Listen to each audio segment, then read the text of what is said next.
പ്രിയ സ്നേഹിതരെ, ഇത് നമ്മുടെ തേങ്കല്ലയിലെ ജോസഫ് ജോർജും സ്വന്തം വീടും വസ്തുവകകളും ഒക്കെ അദ്ദേഹത്തിൻ്റെ ബാങ്ക് ജപ്തി ചെയ്തു. അപ്പോൾ അദ്ദേഹം ഒരു താൽക്കാലികമായി ഒരു സഹോദരിയുടെ മോളുടെ വീട്ടിൽ താമസിച്ച് വരികയാണ്. 4,80,000 രൂപ വായ്പ എടുത്തിരുന്നു.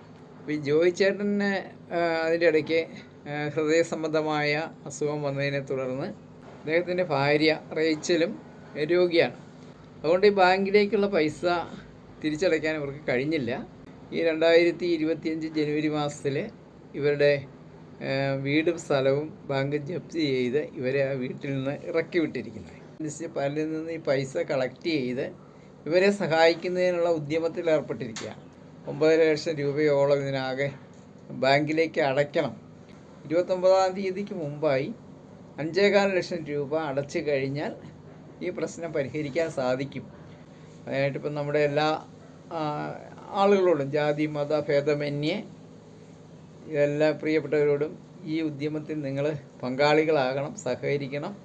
വാർദ്ധക്യത്തിലുമാകുന്ന ഈ രണ്ടുപേരെയും പിന്നെ ഈ കടബാധ്യതയിൽ നിന്ന് രക്ഷിക്കാൻ വേണ്ടി മുന്നോട്ട് വരണമെന്ന് ഈ സമയത്ത് നമ്മുടെ ആക്ഷൻ കൗൺസിലിൻ്റെ കൺവീനർ എന്ന നിലയിൽ ഞാൻ അഭ്യർത്ഥിക്കാം.